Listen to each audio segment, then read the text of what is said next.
Hi BookTube. So even though it's June, I thought I would wrap up what I read in May.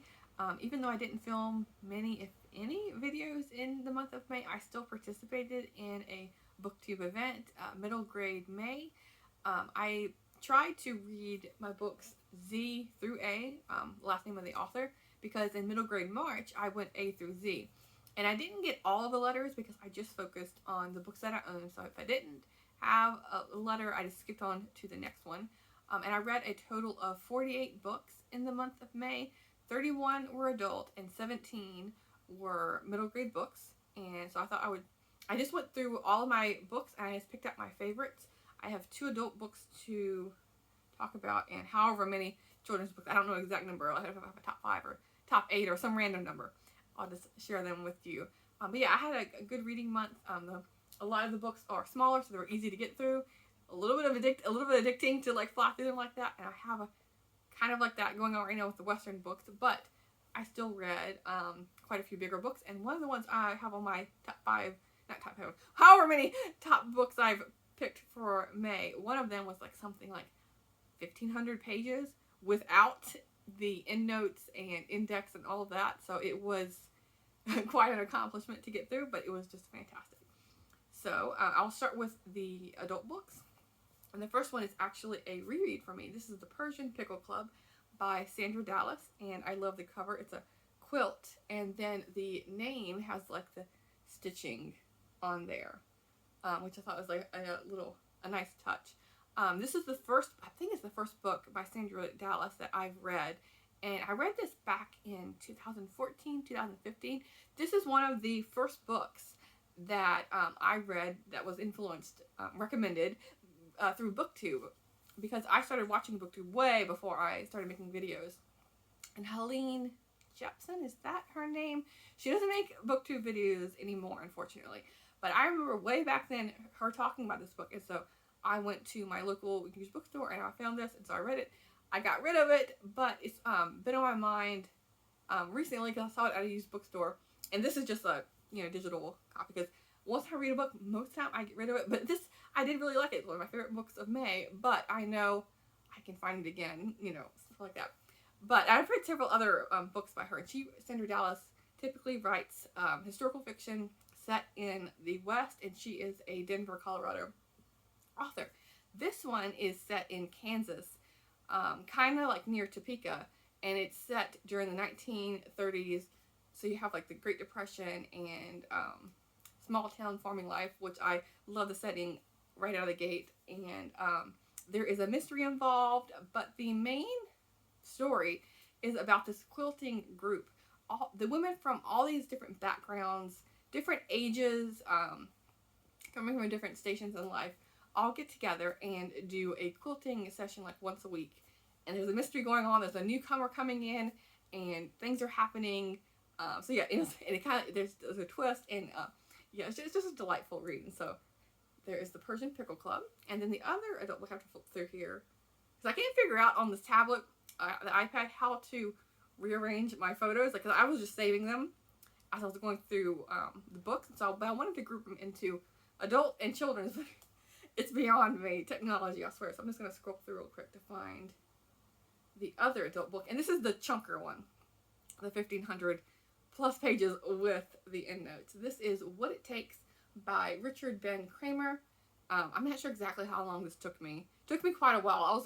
I was building up stamina, and then I read it for like straight 2 weeks or so, a week and a half, something like that. And then I started like reading this a little bit here and there, so it took me longer than if I just solely read this book. But yeah. And there is, on the cover, there's the elephant and the donkey. Like they're getting in a race here. But this is all about the presidential election in the 1980s. And it covers both sides, the Republican and the Democrat, the candidates and their background on, kind of like it gives you like a mini biography of each of the possible candidates, how they came to that position. And then it takes you fully in depth through like Iowa and New Hampshire, all the different stages of how they're going through the states, and some of their debates and speeches, and like their ranking within each group. And it's very in depth and detailed, but it's a fascinating read, and it was interesting to read about Joe Biden, knowing that he is now president, and like getting like a biography of him and his like his personality and all that. So yeah, it was a really enjoyable read, and I'm not one to really read about political figures, but there's like a history book, you know, in a way, and biography all rolled in one. And so, but yeah, I would highly recommend this, even if you don't like politics, because I feel like the author Richard Kramer did a really good job of giving you both sides without swaying you one way or the other. So yeah, there is that one. And then going on to children's book, the first one here is by not Emily, Beverly Cleary, and this is Emily's Runaway Imagination. I'm sorry, it's really bright. Let me turn down the lighting there. And this was set in Yamhill, Oregon. And when I was reading this book, I was actually going down from Portland in this area, and so I kind of drove by where this was set, and that is what brought it up to one of my favorites, because I could easily, it's really bright, I'm sorry, because it keeps, the lighting keeps changing on itself, like automatically, but this was a nice read. I feel like a lot of the inspiration came from Beverly's childhood herself, but her imagination keeps running away from her, and just, I really liked the family setting, and this one, in this little cover here, she is helping her grandfather, who has just acquired his very first car. And you know, back then, you could just, if you have the money for the car, you can go get it and drive it right off the lot, even if you have zero experience driving. And so he ends up driving in circles because he can't stop, I think. And so she has to tumble out of the car onto the road, run up to the gate, swing it open, and so he can drive through, and then keep going spinning around, waiting for it to get to the next gate. So yeah, this is a delightful story. I haven't read many of her books outside of her Ramona and Beezus series. I read her memoirs, but I think this is one of the first ones that I've read that is outside of that series. So it was a delightful read, like all of her books are. And then going to one that's not so delightful, but very memorable, is, I'm not sure if I'm going to pronounce this right, Zlatas Diary, A Child's Life in Sarajevo by Zlata Filipovic. And this really reminded me of Anne Frank's diary, and it's actually even mentioned in the introduction and in her diary how there is reporters coming to talk to her, and they mention, or either when they talk to her or when they write about her when she reads it in the newspaper, or they compare her to Anne Frank, and that kind of spooks her because she does not want to live, you know, how Anne Frank's diary ended. But this young girl at the time starts writing a diary before war comes to her area. And so you see a glimpse of her, you know, normal childhood. You know, she's going to her local friends' birthday parties, sleeping over, you know, having dinners with her family, and, you know, worrying about grades and quizzes at school and things like that. Now her piano recitals. And you go from that to bombs going off right outside her apartment building, and her summer house getting completely blown up, and family members dying, friends dying, and it was very harrowing. I didn't know much, if anything, about the war that took place in her area, and how her city became like a complete lockdown, and so many people were trying to escape, and then her family decided to stay, and then they waited too long to get out, and then they had to just stay in their area and just wait out this like huge lockdown of her town. And so it was fantastic. You know, sometimes she mentions how, because the bombs keep going off, like, you know, sorry, diary, I haven't spoken about this in a while, but it's just constantly happening. And so also some of the reporters talk about how, you know, she seems just to take it in stride, like as they're interviewing her, you know, there's lots of like loud noises going on, and she doesn't even flinch. Whereas her mother and father they get more and more timid, more worn down. Like one of them starts losing a lot of weight, and like with bags in her eyes, and you're not sleeping, just very, very worried and stressed. Whereas she, because I feel like because she's younger, even though she didn't grow up in this environment, she's able to roll with it more. It's the reporters made a comment on that. So you can kind of see that in her diaries. She makes, like I said, makes a comment on herself, and she just kind of stops talking about it at some points. You know, she's still talking about it overall, but not the every day. And she mentions how the very first time she was writing like crazy in her diary about that.